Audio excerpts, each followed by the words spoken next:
She hadn't seen her son in 18 years. But the moment I announced his inheritance on stage, she stormed into the auditorium, pointed at me, and shouted that I had kidnapped him. My knees trembled, but I didn't move. Because when a woman has been silent for too long, the truth becomes sharp. She left him in a box on my doorstep at 3 a.m. Now she wanted half of everything. But she had no idea what I had prepared for this day. What would happen when I made her lies public in front of the very people she tried to fool? I stood at the edge of the stage, hands steady despite the fire rolling in my chest. The applause for Jonah was still fading when the back doors slammed open. She walked in like she owned the place. 18 years without a single birthday card, a phone call, or even a whisper from her corner of the country. And now she showed up with high heels and lipstick and a camera crew following her in. Monica Vega, my former daughter-in-law, the girl who left her baby in a cardboard box outside my door at 3 in the morning. And now, here she was, striding straight down the aisle of her son's graduation like a show pony, reaching for the microphone before anyone could stop her. She didn't look at me. She didn't look at Jonah. She looked straight into the crowd and said, calm as anything, I have something to say. That woman on stage kidnapped my son. Gasps rippled through the auditorium. Cameras stopped flashing. One of the teachers dropped their clipboard. I didn't flinch. When a woman's been burned for nearly 2 decades and survived, shame loses its sting. Jonah was frozen in his seat. His cap was still tilted on his head, his diploma halfway in his hand. I saw his fingers grip it tighter, his jaw locked. That told me everything. He hadn't known she was coming. She hadn't called. She hadn't asked. She had ambushed him. Just like she had ambushed me 18 years ago. Just like the night she vanished. I stepped up to the microphone. I didn't plan to speak again, but silence is for the weak. And I was not weak anymore. Let me clarify something, I said. That child she abandoned when he was 4 months old has become the young man you see here today. And the only kidnapping that ever happened was the one she did to herself, disappearing without a trace while her baby cried for hours in a house with no formula, no diapers, and no mother. Someone from the audience murmured something, but I kept going. I raised this boy. Every scraped knee, every math test, every fever and nightmare. She never showed up. Not once. And now, on the day he graduates with honors and a full scholarship, she walks in like she never left. I pulled the folded document from my purse and handed it to the principal. Please read that, I told him.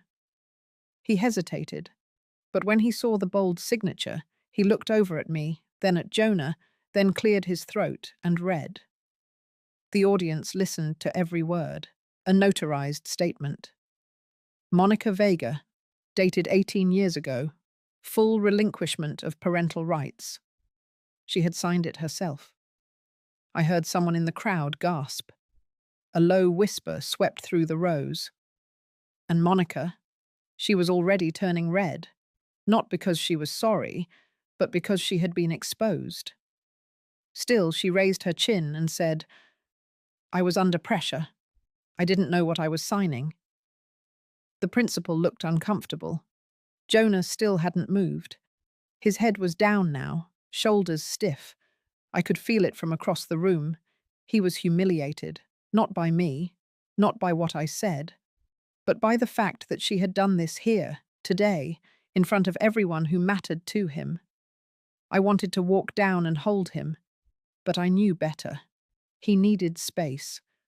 So I stayed still and spoke louder. You had 18 years to reach out, and you waited until today, until I announced his inheritance, until you found out he was finally about to get something you never gave him, a stable future. Security, family, everything you walked away from. She tried to interrupt me, but someone in the audience clapped. Then another, and another. It wasn't for me, it was for Jonah, For the kid who had every reason to fall apart, but didn't. I looked at him, still frozen in his chair, his fists clenched on his diploma. I saw it in his eyes, even from where I stood. He was deciding something, not just about her, but about himself, about me, about where his future began, and where his past would stay buried. And I'll be honest with you, if you're still listening, at that moment, I didn't know what he would choose, and that terrified me more than anything. But what I did know was this. Monica had just opened a door she wouldn't be able to close, and I had spent 18 years getting ready to walk through it. Because there's a difference between being silent and being weak, and after tonight, she was going to learn that the hard way. Jonah didn't come home that night. I waited until midnight, kept his dinner warm, left the porch light on like I used to when he was 15 and stayed out late studying at the library. But this time, the silence didn't feel like a teenager stretching his wings. It felt like a grown boy being pulled back into something I had spent nearly 2 decades shielding him from. When I finally went to bed, I didn't cry. I didn't panic. I lay there staring at the ceiling, listening to the fan hum like a steady reminder that the house was still here, still safe. That hadn't changed. The next morning I found him sitting on the back steps. He was wearing the same clothes from the night before, his graduation cap tucked under one arm like he couldn't decide whether to throw it away or hold it tighter. I brought him coffee.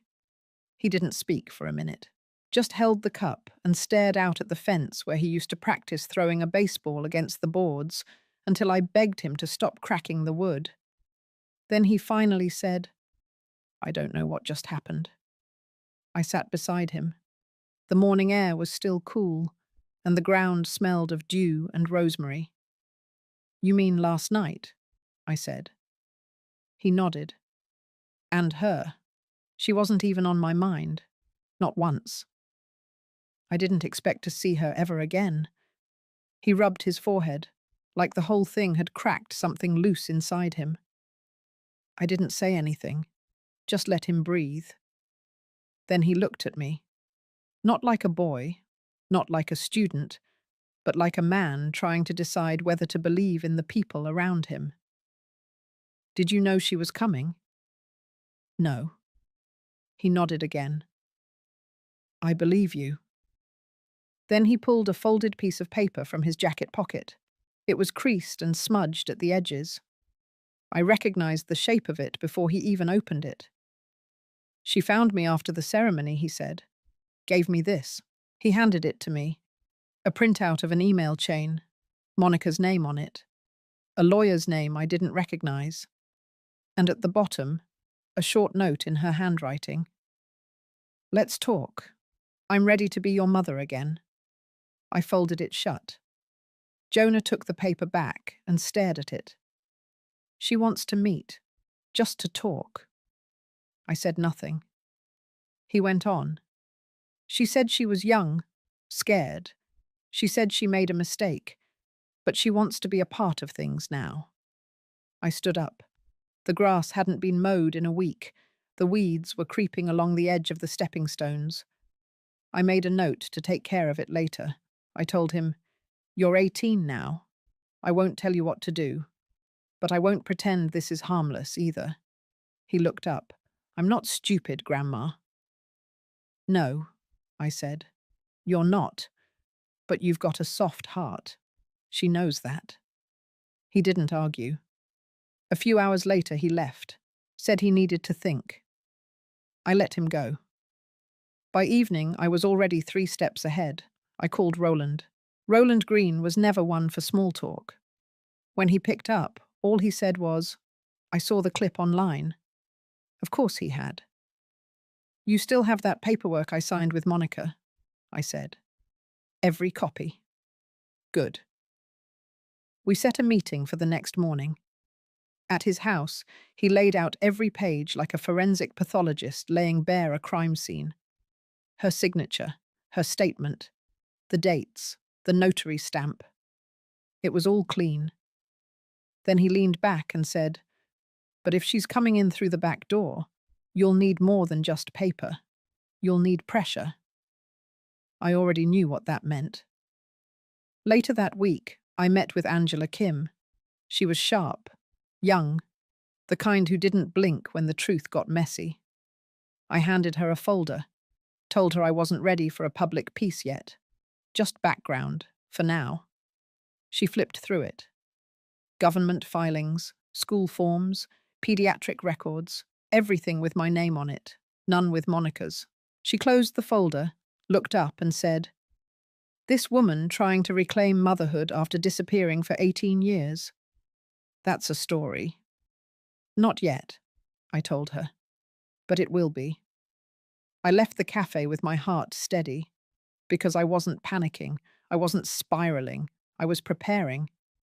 I had waited 18 years for the truth to matter, and now that she had the nerve to come back, I would make sure it did. 3 days passed before Jonah said her name again. He came home late, the smell of diner grease still clinging to his jacket. He had taken a part-time job to save for college, even though I told him he didn't need to. That was always his way, working hard for what had already been given to him, as if earning it twice would make it feel more secure. He stood in the kitchen doorway and said it flat, with no emotion behind it. "She asked to meet this weekend." I turned off the stove, let the silence stretch for a moment. I didn't ask where. I didn't ask how. I only said, "Are you going?" He didn't answer right away, just leaned against the frame, arms crossed like his father used to do when he was trying not to look shaken. "I think I have to, just to know." I nodded. He started to turn away, then stopped. "If she says anything about you, I won't believe it." "I know," I said, "and I meant it. But belief isn't the problem. Timing is. And Monica always had perfect timing when it came to disruption." The next morning I was already moving. There was no use pretending this was going away on its own. Roland and I had agreed. She was testing the waters, and if she found them warm, she'd dive straight in. So I called in the favor that counted most. Mariah Torres didn't answer right away. When she finally picked up, her voice was tight, as if she already knew something was wrong. "Heard about the graduation," she said. "It's all over the teacher group chats." I told her I needed a few minutes. She said she could be over in 20. Mariah had taught Jonah for 3 years. She wasn't just a teacher. She was the kind who packed granola bars in her desk drawer for kids who came to school hungry. She was the kind who stayed late to tutor without asking for extra pay. She was the kind who kept her eye on the children who didn't always have someone watching over them. And she had watched Jonah closely, especially in the early years when his confusion about why his mother wasn't around started to settle into quiet shame. She showed up at my door with her hair still damp from a shower and a folder under her arm. I didn't ask what was inside. I just poured coffee and told her what I needed. She didn't hesitate. "You need a statement," she said. "I'll write it. But you should also think about going public. If this woman's serious, she's going to start twisting the narrative. You've got to get ahead of it." I didn't tell her about Angela Kim just yet. That part was still baking. Instead, I said, "Can you help him understand what he's lived through, from your side?" She paused, then said, "That boy deserves the truth. So do you." She left the folder with me. Inside were records, school attendance sheets, notes from conferences, printed photos from field trips, little breadcrumbs that showed the full picture. Jonah and me, year after year. Monica's name appeared exactly 0 times. After Mariah left, I sat with the folder in my lap for a long time. Then I opened the laptop. Angela replied within 15 minutes. Her message was short. "Let's meet." We chose a neutral spot, a cafe off the main street. Nothing fancy, just quiet enough for what I needed to say. Angela didn't waste time. She came with a recorder, a notebook, and a look in her eyes that told me she'd covered worse stories than mine. She'd seen mothers walk away. She'd seen systems fail. But what caught her attention now was the return. A mother reappearing after 18 years. I gave her the timeline, the facts. I didn't embellish. I didn't dramatize. I just laid it down in clean, dry lines. The date Monica dropped Jonah off, the conditions he arrived in, the lack of contact, the sudden reappearance, the staged confrontation at graduation, the inheritance announcement. Angela's pen barely stopped moving. Then I gave her the supporting documents, the signed waiver, the notarized form, the folder from Mariah. She flipped through, nodding, quiet, focused. When we finished, she closed the notebook and said, "This needs to be told, not later, now." I told her I wasn't ready for a headline, not yet, but I wanted the ground prepared, in case Monica pushed further. If she made a public move, we'd be ready to answer. Angela promised discretion. I believed her. She had that solid steadiness that didn't come with ambition, but with conviction. I returned home to find Jonah asleep on the porch swing. His backpack lay at his feet. The graduation tassel hung from the zipper. He had a shadow under his eyes that hadn't been there a week ago. I let him sleep. I sat in the chair across from him and watched the sun dip below the trees. I had raised this boy from the moment his lungs first screamed into the morning air without his mother nearby. I had held him when he ran his first fever, listened when he whispered that the other kids had dads at the park. I had watched his back stiffen when Mother's Day cards were assigned in class. He had built a life without her, without even knowing what it meant to miss her. And now she wanted to insert herself back in, like history could be rewritten with a single conversation. I knew better. She wasn't coming back for Jonah. She was coming back for what Jonah had now. I had seen this before. I had seen what happened when broken people smelled opportunity. They didn't fix themselves. They sharpened their tools. I leaned back in the chair and looked up at the stars beginning to show through the purple sky. This wasn't over. She wasn't finished. And neither was I. It was a Friday morning when Mariah called and told me she was ready. She didn't sound hesitant. There was no tremble in her voice. She spoke like someone who had made peace with the decision and was now moving forward, one step at a time, no matter who it unsettled. I told her I would meet her at the school library. It was quiet in the mornings, just before the teachers started filing in with coffee and lesson plans and stacks of graded homework. She was waiting near the back, seated in one of the old reading chairs that had been there since before Jonah was born. Her folder was already open in her lap.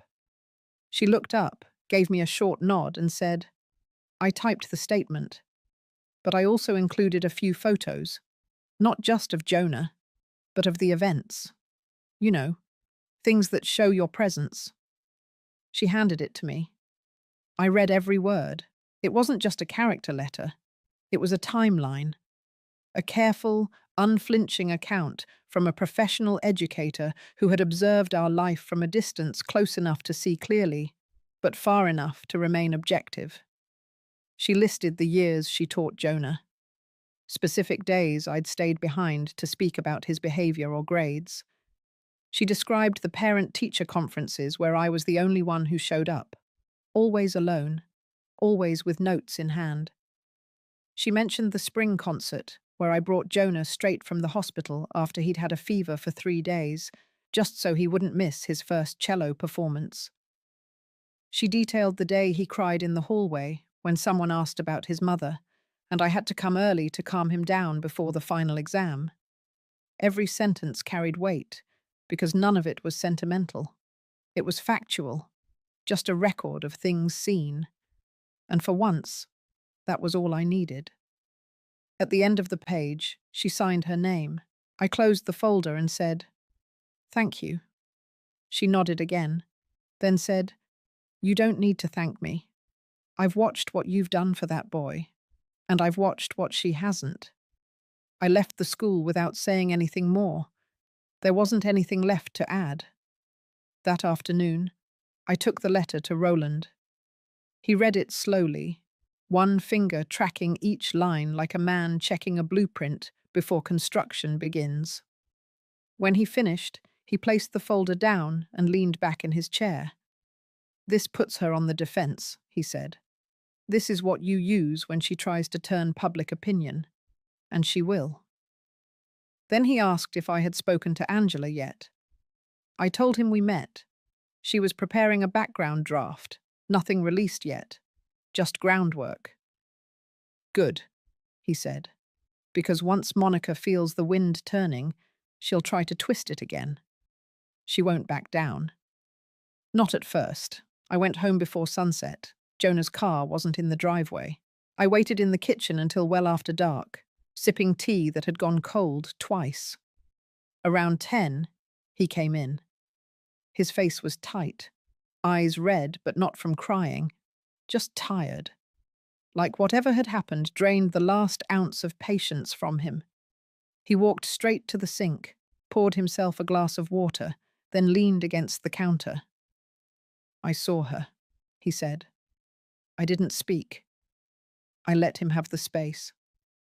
"She took me to this little cafe outside of town, said she wanted to talk without interruptions. I think she thought I would be excited." I nodded, letting him go on. "She told me how much she regretted things, said she was young, said no one helped her. Then she said something about wishing we could start fresh." His voice faltered a little there, but he kept going. "Then she mentioned the house, the money, said she was glad I'd have a future, that she hoped I'd remember who brought me into this world." He looked down at his hands. His knuckles were white. I asked her why she really came back. She didn't answer, just smiled. That same smile from the graduation stage, the one that makes your skin go cold. He looked up. I told her not to contact me again. Then I walked out. For the first time in a while, I didn't feel the need to breathe for him. He had done it himself. He reached into his jacket and pulled out a necklace. Just a cheap one. A metal chain with a small charm, the kind of thing you find in tourist shops. "She gave this to me. Said she bought it the year I was born and kept it all these years." He placed it on the table between us. "I don't want it," he said. I picked it up. It was warm from his skin, light, hollow. I didn't say anything. Instead, I took it, walked to the sink, and dropped it in the drawer under the cleaning supplies. Not trash, not kept, just away. Jonah sat down across from me. He looked older than he had last week. Not in the way lines form on a face, but in the way silence settles in the shoulders. We didn't talk more that night.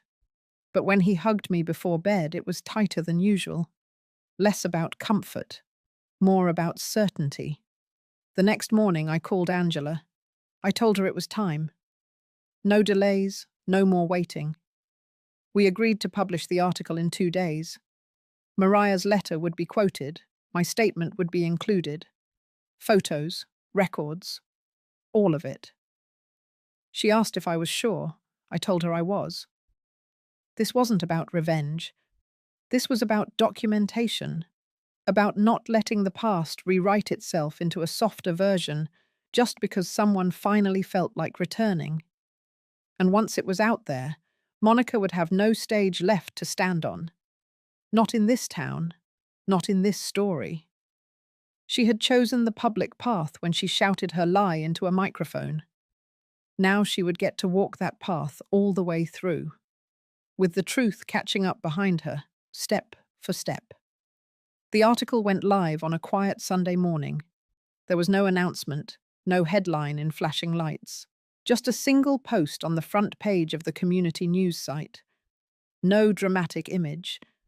Just a photo of Jonah from his school's award ceremony last spring, standing between me and his principal. He was smiling, not because he was told to, but because in that moment he was proud. The title read, simple and clean, 18 years without a word, the grandmother who raised him. Angela had written it with precision. She laid out the facts. She quoted Mariah's letter in full. She listed the legal filings, the timelines, the lack of contact, the day Monica appeared on stage, and she left room for readers to feel what they needed to feel, without telling them what to think. It was the kind of article that didn't make people argue. It made them quiet. By noon, it had spread through the school district. By evening, it was being shared on the regional news aggregator. And by Monday, Monica's name wasn't just whispered. It was spoken aloud, without hesitation. I didn't post anything. I didn't comment. I didn't check reactions or read every thread. I didn't need to. Jonah came home from work that night with his phone buzzing non-stop. He set it face down on the counter and said, "It's everywhere." I said nothing. "She sent a message," he added. I looked at him. He kept his eyes low. She said she didn't expect me to take sides, that she understands how hard this must be for me. Then she said she forgives me. I blinked once. Jonah scoffed, more bitter than angry. I didn't ask for forgiveness. I asked her to leave me alone. He turned away, but I could feel it in his posture. He was done waiting for her to grow into the mother he had never had. He finally saw her as she was, not as he had once hoped she might become. And once that illusion broke, there was no putting it back together. 2 days later, the phone rang at 6:45 in the morning. The name on the screen read, Angela. I picked up. She sounded calm, firm. "You should know," she said. Her lawyer contacted the paper. I asked what kind of contact. She said the words carefully. They claimed defamation, requested a retraction. I didn't speak. Angela added, "We're not taking it down. Everything is backed by documented sources. But it tells me she's rattled. And rattled people don't stop. They shift tactics." She wasn't wrong. By that afternoon, an email landed in my inbox. No subject line, no greeting, just 4 words. "We need to talk," no signature. But I didn't need one. I didn't reply. Instead, I printed it, filed it with everything else. If this became legal, I would need a full record, every step, every attempt. Roland called that night. "She's making noise," he said. "Threats, mostly, but nothing that holds water. Still, I think it's time we talk next moves." I told him I was ready. We set a meeting for Friday. But Thursday came with something unexpected. Jonah had just left for a shift. I was standing in the backyard, watching 2 squirrels chase each other along the fence line, when a car I didn't recognize pulled into the driveway. I walked around the side just as Monica stepped out. She was dressed clean, nothing flashy. No heels, no lipstick, just a plain blouse and dark jeans. But the look in her eyes hadn't changed, still measured, still watching, still calculating. She didn't speak right away. Neither did I. Finally, she said, "You're destroying my life." I crossed my arms. "You think this is justice," she continued.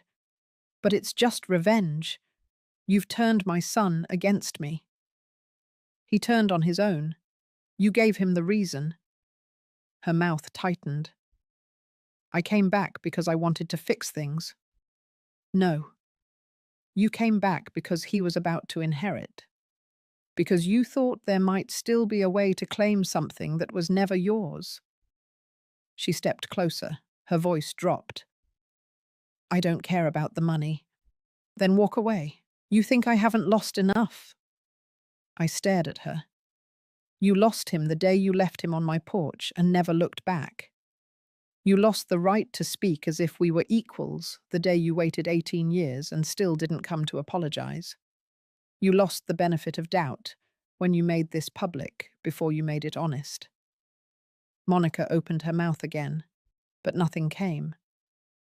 For a moment, I almost believed there was something behind her silence. Regret, shame, clarity. But it passed. Her jaw set. Her eyes went cold. You'll regret this, she said. I already did. Years ago, when I believed you might come back as something better. Now I don't expect anything at all. She walked away without another word. I watched the car drive off until it disappeared down the street.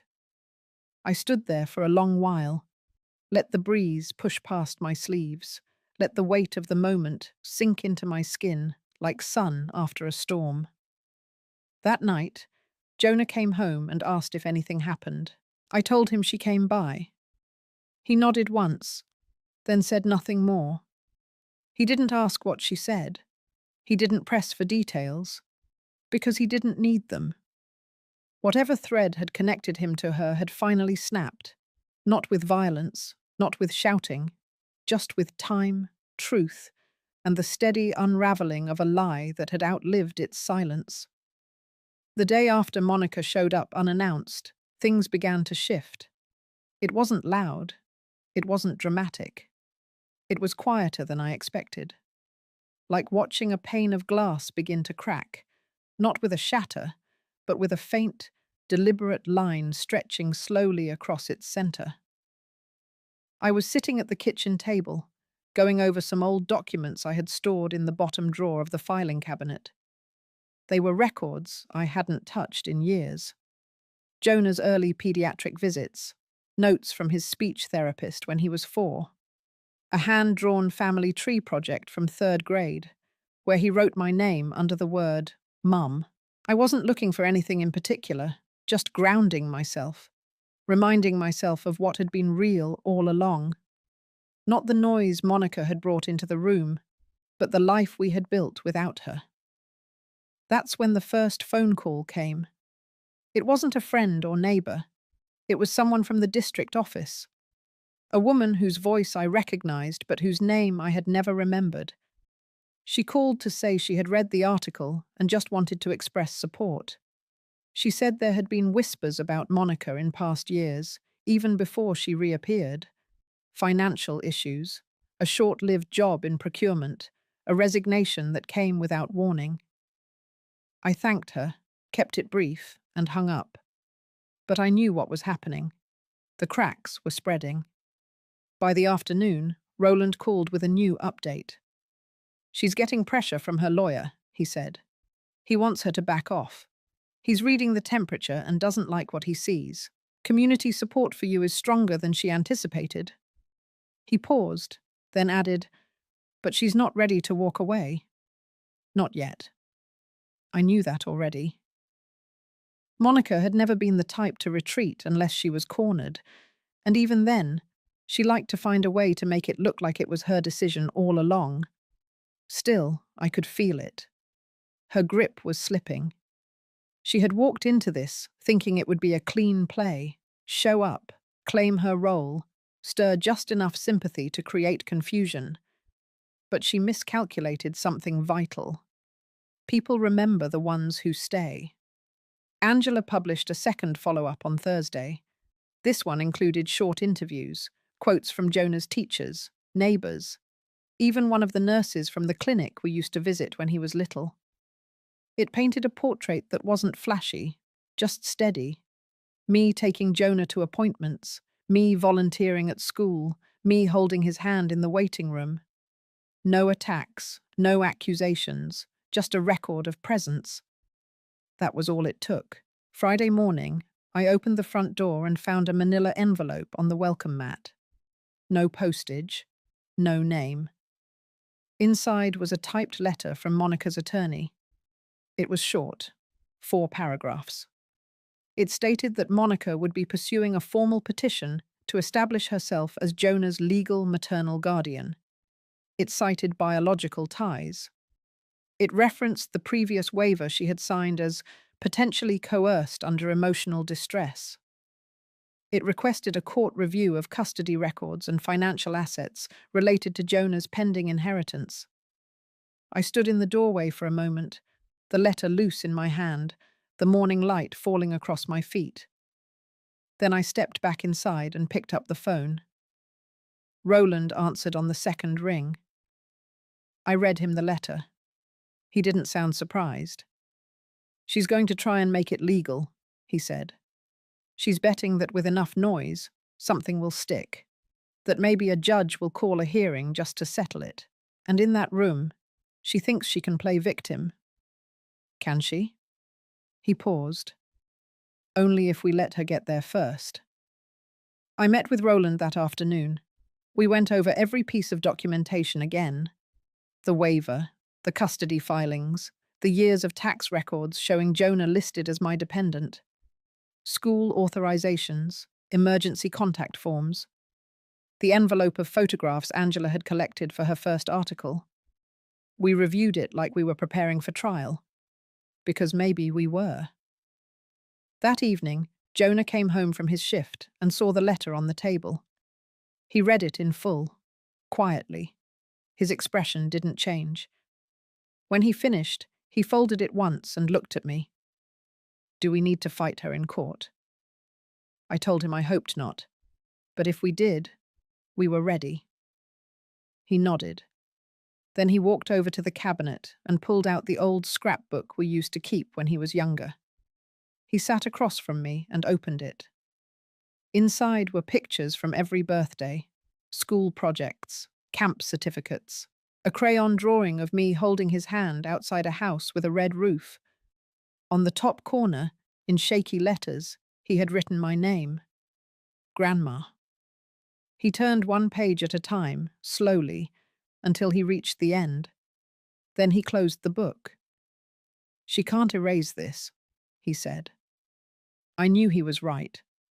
But I also knew Monica wasn't trying to erase what had been done. She was trying to replace it, to put herself into a story she had never lived, and to do that, she would burn the pages that didn't include her. So we got ready. Roland filed a motion that Monday. It was short, direct, and built entirely on evidence. No emotion, no narrative, just facts. We weren't going to argue about who had the better story. We were going to show who had actually lived it. And the truth, no matter how quietly it had survived until now, was finally ready to speak. The town library had always been a quiet place, neutral ground.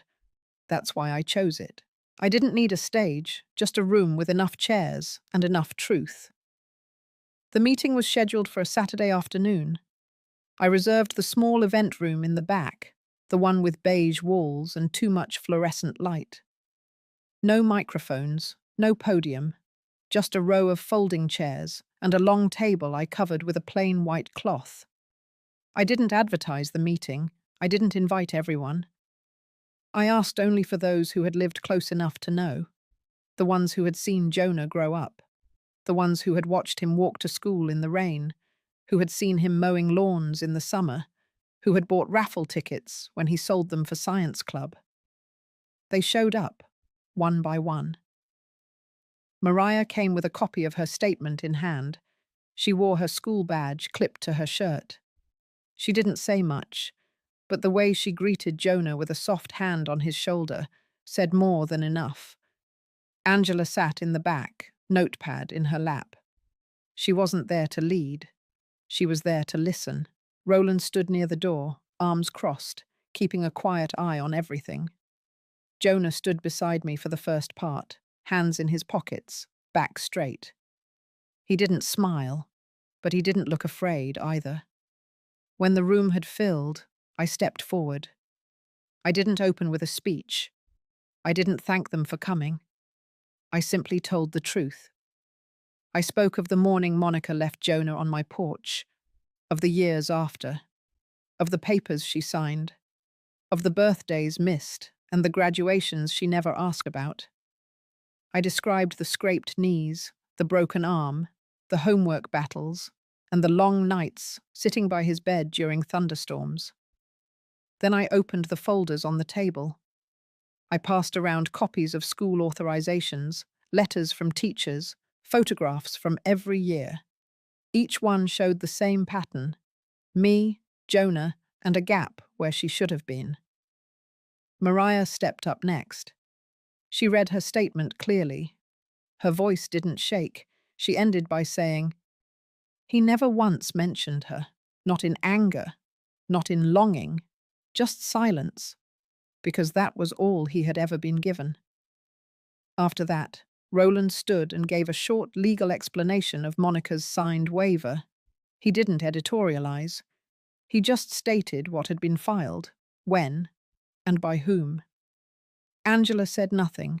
She kept taking notes. By the end, no one in the room had asked for anything more. They had heard enough. But then the door opened. Monica walked in like she hadn't caused the fracture in the first place, like she belonged there.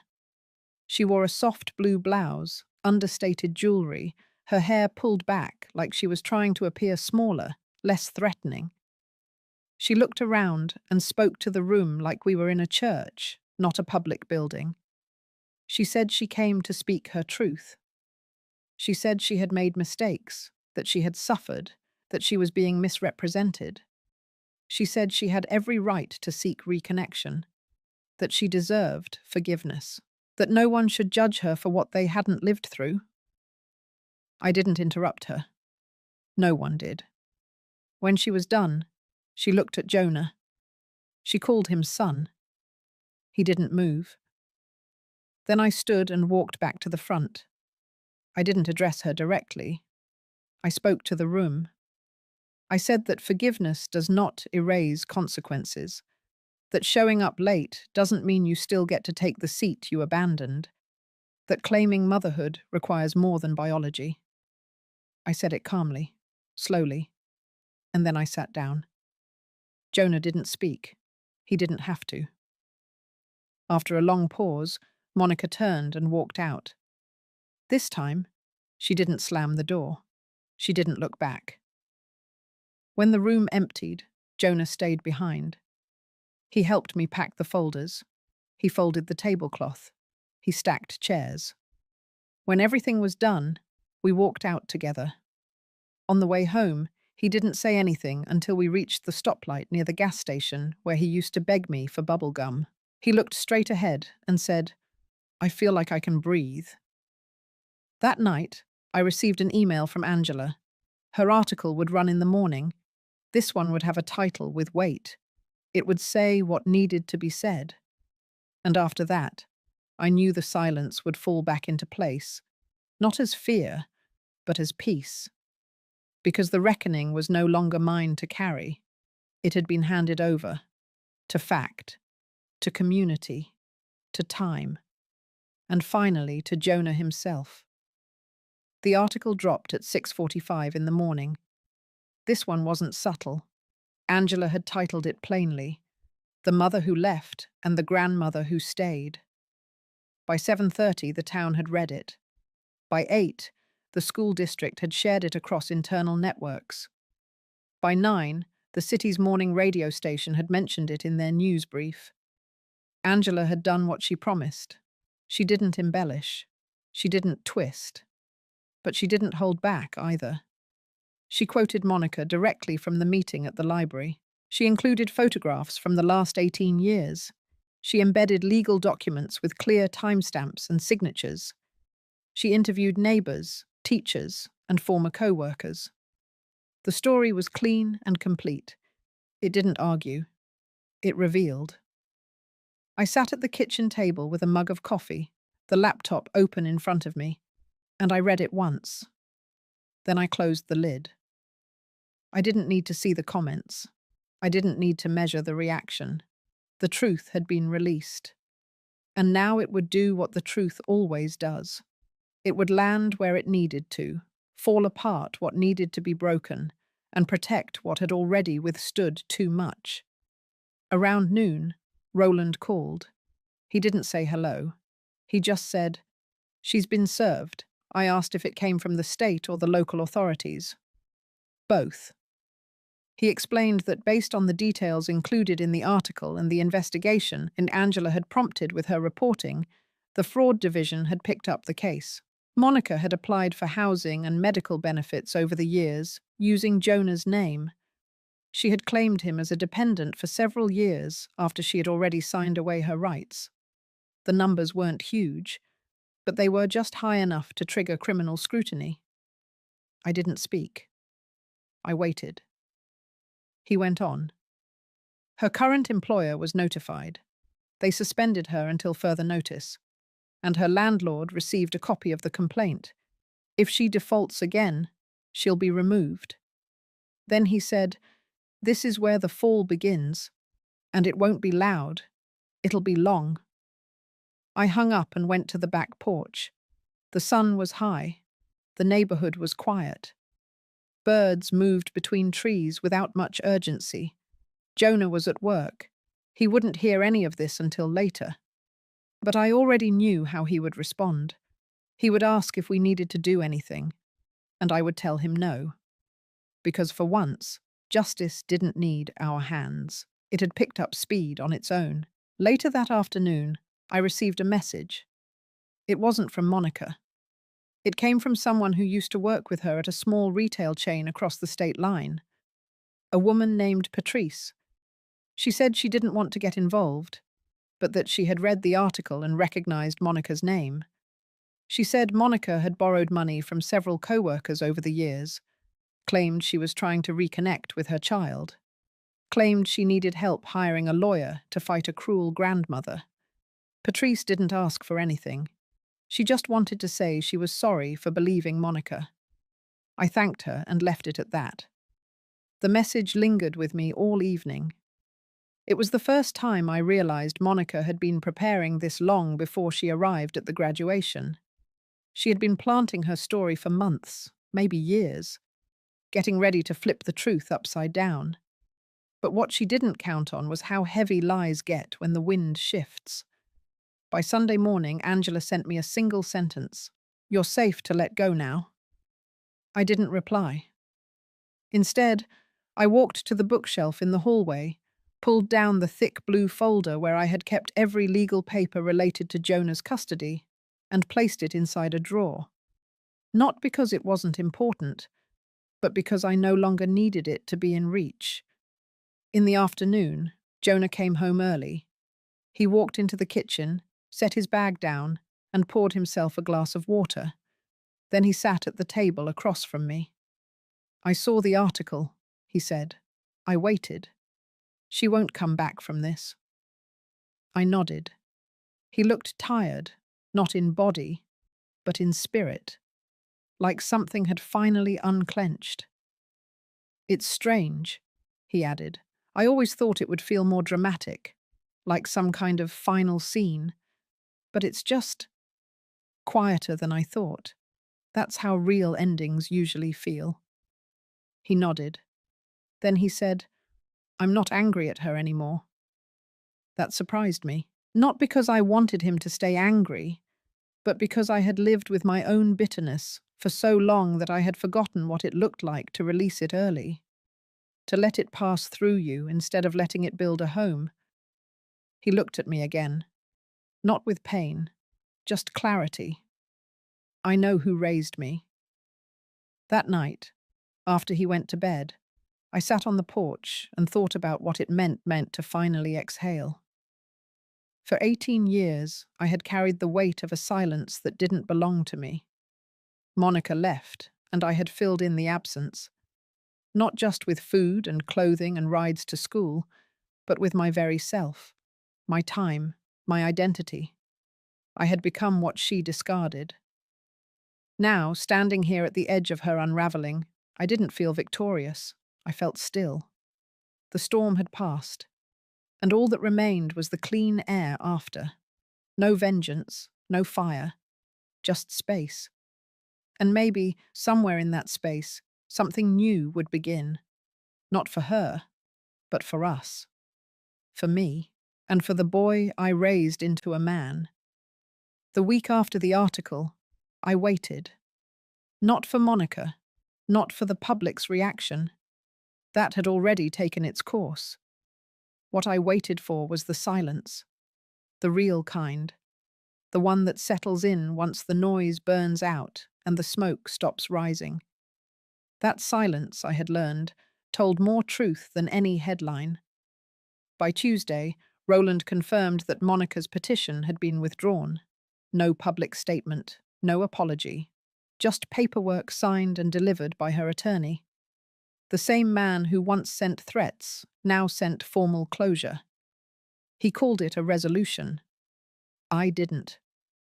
Resolution suggests both parties walk away on equal terms. This wasn't that. This was the quiet collapsing of a false claim.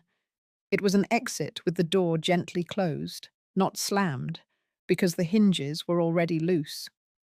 Still, when I got the official word, I stood in the living room, holding the notice, and let myself sit down for the first time in days. Not just physically, fully, like my body could finally stop leaning forward, waiting for the next hit. There would be no more documents, no hearings, no attorneys waiting on the other end of a phone. I was done. Jonah came home that evening with a box in his hands. He had cleared out his locker at the restaurant. He said they were letting staff go for the season. Fewer shifts, less traffic now that summer was winding down. I offered him dinner. He said he'd already eaten. Then he placed a sealed envelope on the table. From her, he said. He didn't open it. He didn't plan to. I didn't ask why he kept it. Maybe part of him needed to hold the last attempt she made before stepping away. Or maybe he needed to see that it no longer had power. I left it untouched. The next morning, I opened the hallway closet and started sorting. It had been years since I'd gone through those boxes. Some were full of old bills. Others held Jonah's school artwork. A few still smelled faintly of baby powder. I found a onesie from when he was just over a year old, tucked next to a blanket I used to keep in the car. None of it made me cry. There was no wave of nostalgia, no sting of regret. There was just the recognition that we had been through something. And somehow, despite every bend in the road, we had made it here. Together. That evening, I lit a candle and sat outside. It had rained earlier. The yard smelled clean. The air had cooled. It felt like something was ready to end. Not painfully, just honestly. Jonah came out with 2 mugs of tea. He handed me one and sat down across from me. I asked if he was tired. He said no. Then he said, "I've been thinking about the house." I waited. He looked at me, not searching for permission, just sharing. "I don't think I want to keep it here," he said. "Not forever. Not after college." I nodded. He added, "It holds everything, but maybe too much." I understood. Memory is a heavy tenant. Sometimes it overstays, even when it was invited in with love. He said, "I want to build something that doesn't start with a scar." That stayed with me. Not because it hurt, but because it was true. I didn't raise him to stay trapped inside my version of the story. I raised him so he could write his own. Later that week, he began organizing his things. He didn't say it, but I could tell. He was preparing for the next chapter. College, a different city, a new rhythm. I helped him without ceremony, folded clothes, sorted old textbooks, packed photos into a box he labeled Keep. Then he handed me one item I didn't expect. It was a printed copy of the article Angela had written. The second one. He had highlighted a paragraph. It was the part where she wrote, "The woman who stood for him, every year, every season, was never announced, never honored." But she held the weight until he could stand for himself. He didn't say anything. He just folded the page, placed it inside a frame, and handed it to me. "For your shelf," he said. I didn't cry, but something inside me settled, something that had been restless for a long, long time. Because that paragraph was more than words. It was the quiet answer to every time I had wondered if it mattered, if it showed, if the small things, the unnoticed things, had ever really meant anything. Now I knew. The fire had passed, the ashes had cooled, and in the space left behind, something softer began to take shape.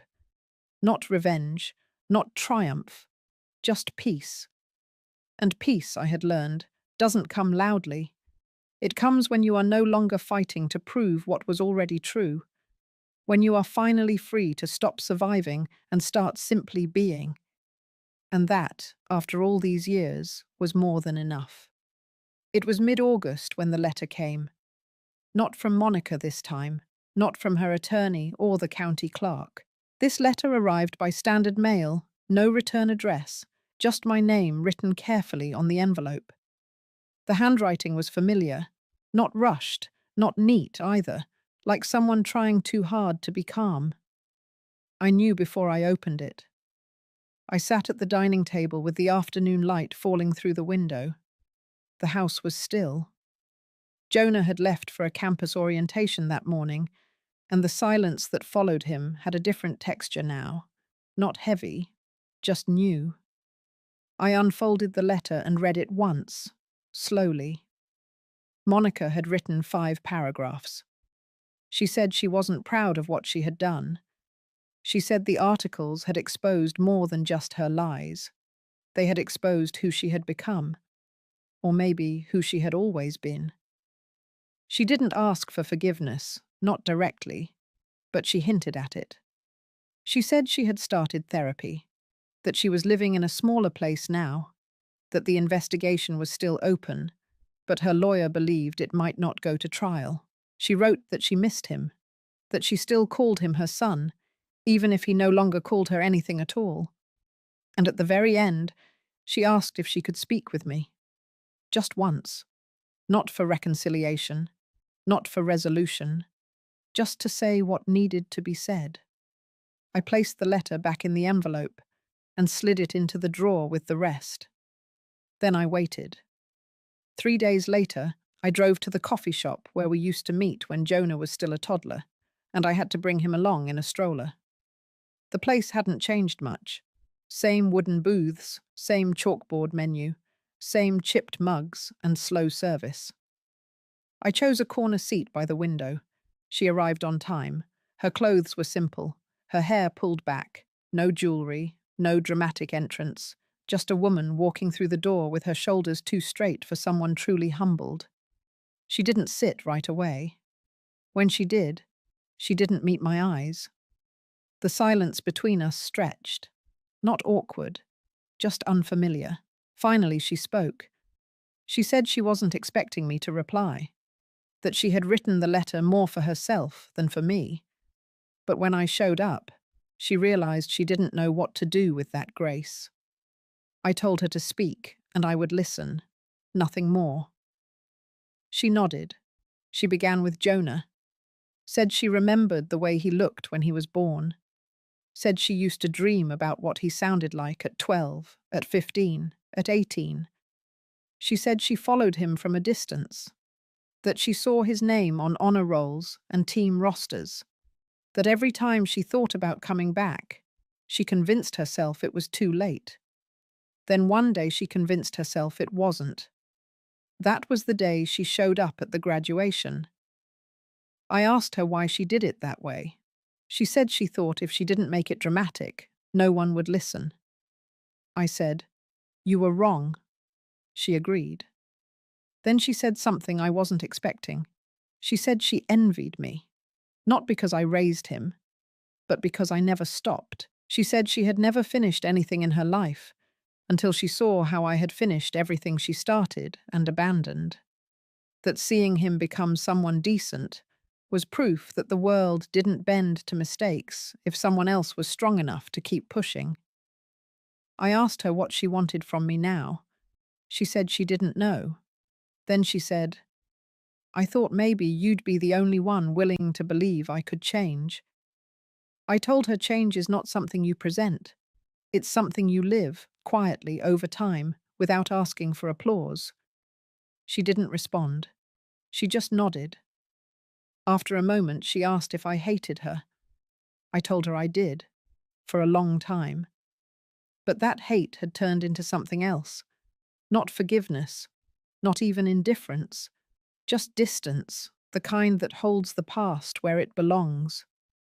Then she asked the only thing that caught me off guard. She said, if he ever does want to speak to me, will you tell him I'm still here? I looked at her for a long time. Then I said, if that day comes, it won't be because of me. It will be because of who he has chosen to become. She didn't cry. She didn't plead. She simply said, I understand. She stood, left enough cash on the table for her coffee, and walked out without saying goodbye. I stayed a while longer. I watched the cars pass outside the window, people coming and going from the bookstore across the street. No one knew what had just been spoken in that quiet corner booth, and they didn't need to. That conversation wasn't for public record. It wasn't revenge or closure or even redemption. It was a final line being drawn between two lives that once intersected through a child neither of us truly deserved at the beginning. But one of us stayed, and one of us didn't. That was never going to be erased. But from that day on, I knew I didn't need to carry the rest of her story anymore. It belonged to her. And now, finally, it would stay there. The first time Jonah ever stood behind a microphone, he was 7 years old, holding a paper sunflower he had made in class for Grandparents' Day. That day, he had shyly thanked me for being both grandma and mum. I never forgot his voice trembling through that small act of love. Now, at 25, he stood behind a different microphone, in front of a sea of suits and cameras, at the press conference we never thought we would hold. I had been quiet about the estate for years. No interviews, no public donations in my name, no stories in the newspaper. It wasn't secrecy. It was safety. But after what Monica had tried to do, again, we had to make some things unshakably clear. The event was held at the community hall. Jonah had chosen the place himself. Not too grand, not too small. The kind of space that made people feel seen, not out of place. We set up simple white chairs, local reporters, a few non-profit leaders, and, to Jonah's request, a live stream for his former classmates, mentors, and friends who couldn't be there in person. He opened with grace. He thanked the crowd for coming. Then he said, in his calm, assured voice, that he was no longer just someone's son or someone's grandson. He was a man who had been raised with the truth, and he intended to live by it. Then he handed me the folder. I stepped forward and opened the documents I had prepared. They were not contracts. They were not lawsuits. They were legacy statements. I read aloud the key facts. That Monica had willingly surrendered parental rights in the winter of 2006, notarized and legally bound. That I had full guardianship for the entirety of Jonah's childhood. That she had no legal or financial ties to the home, the trust, or the inheritance she had tried to stake a claim to. And finally, that a new trust had been established in Jonah's name, one that could not be challenged by anyone, without documented familial contribution and consent. There were no applause, just silence. That kind of silence where people take in the weight of what they're hearing, the kind that stays with you. I closed the folder and stepped aside. Jonah wasn't finished. He took the microphone again and said something I hadn't expected. He spoke not just about his past, but about the future. He said the trust would be used, in part, to establish a foundation. not just in my name, but in honor of women like me, grandmothers, aunts, foster mothers, caregivers who had stepped into the gap and never asked to be called heroes. He called it the Haven Line, a support system for intergenerational guardians raising children left behind. He didn't look at me while saying it, but I felt his words land like an anchor in my chest. For the first time in my life, I felt legacy not as something you receive, but something you leave behind, on purpose. The reporters asked questions after. I let Jonah handle them, calm, clear, unshaken. The young man who once couldn't sleep unless I hummed beside his bed now stood answering national journalists with poise. That boy was gone. This man had taken his place. Later that evening, we returned home. There was a stillness to the house that didn't feel heavy anymore. We made tea. I sat in the armchair. He sprawled across the couch, tired but relieved. I asked him if he felt like it was over now. He didn't answer right away. He sipped his tea, looked out the window. Then he said, "Not really." He said he didn't think something like that ever fully ended, that the damage done by abandonment wasn't a chapter you closed. It was a scar you grew around. But then he smiled, softly. He said, "Maybe now we're growing something over it." I looked at him. I saw my own father's quiet eyes in his face. I saw my husband's kindness. And most painfully, I saw a little of Monica's fierceness too, what it could have been, had it not turned bitter. I said, "You've done more than grow. You've built." He nodded. The next day, we mailed the final packet to the court. Not in defense, but in declaration. There would be no more claims to answer. The foundation had filed the paperwork for non-profit status. Jonah's name was listed as the founder and executive director. We didn't need revenge. We needed a roof no one could rip from under us again. And now, we had it. That night, as I folded laundry in the den, Jonah came in holding an envelope. His hand was shaking slightly. It was another letter. From Monica. He didn't open it. He placed it on the mantel. He said, "Maybe another day." I said, "Or maybe never." He nodded. We didn't speak of it again. The future was already calling louder than the past, and we had both decided to answer it, with full hearts, with steady hands, and without looking back. 3 months passed. The leaves began to change again, same way they did every year. But this time, they seemed brighter. Maybe I just noticed them more. Or maybe, after so many years living in the shadow of other people's choices, I had finally stepped back into the light of my own. The house was quieter now, but not lonely. Jonah still lived here part-time, coming and going with the rhythm of work and his foundation. He had his own space now downtown, but he said he liked keeping a room here, said it kept him grounded, said it reminded him of who built the first bricks of his life. Some days, I would find him sitting out back, on the old swing bench, sketching ideas for new programs, mapping out outreach plans for the Haven Line. Other times, I'd hear him on the phone, gently but firmly explaining to donors why this work wasn't charity. It was justice. He never raised his voice. But he never wavered, either. That, he got from me. As for me, I was learning how to exhale. I went back to the things I used to love before the years of survival. I returned to my morning walks through the neighborhood, waved to the same neighbors I once avoided during the mess of Monica's court filings. I joined the library book club again. I started cooking new recipes, not because anyone asked me to, but because I could. One Saturday, I drove out to the old state park, the same one where I once took Jonah as a boy. We used to come with a peanut butter sandwich, a thermos of apple juice, and 2 notebooks.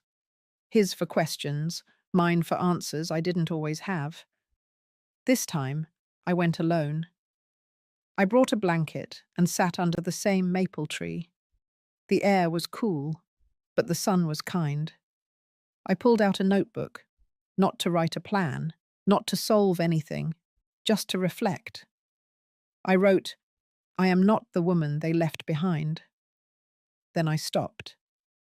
Because I realized that sentence wasn't true anymore. I was never the woman they left behind. I was the woman who stayed, the one who carried, the one who chose. I thought of Monica. I hadn't heard from her since the letter she sent after the press conference. Jonah never opened it. I didn't ask why. I understood that sometimes survival isn't about answers. It's about choosing silence that protects peace over words that break it again. I don't hate her. I say that not out of grace, but out of exhaustion. Hatred would mean I'm still holding the rope, and I'm done tugging at ghosts. If she wants to heal, that is her mountain to climb. Mine was different, and I climbed it already. I thought of my late husband, too. For a moment, I wondered what he would think of all this. Then I smiled. He would have been proud. Not because I fought, but because I ended it. Because I raised a boy into a man who chose to build something no one could tear down. When I came home that evening, I found Jonah in the kitchen. He had baked banana bread, said he had leftover bananas, and figured, why not? I laughed. It wasn't perfect, a little burnt at the edges, but it was real and warm, like this new quiet we had made for ourselves. That night, as I got into bed, I pulled the blanket up and closed my eyes. I didn't dream of courtrooms or phone calls or doors slamming anymore. I dreamt of the color yellow, of hands in soil, of laughter across dinner tables, of a boy who never stopped believing he was wanted, and of a woman who, after all this time, finally started believing she was free. If you've ever carried a burden that wasn't yours to begin with, if you've ever raised a child you didn't plan to, loved someone who left without looking back, or stood in a storm with no one beside you, I hope this story reminded you of your strength. You are not alone, and your story, your version of quiet victory, still matters. Tell me what part stayed with you the most.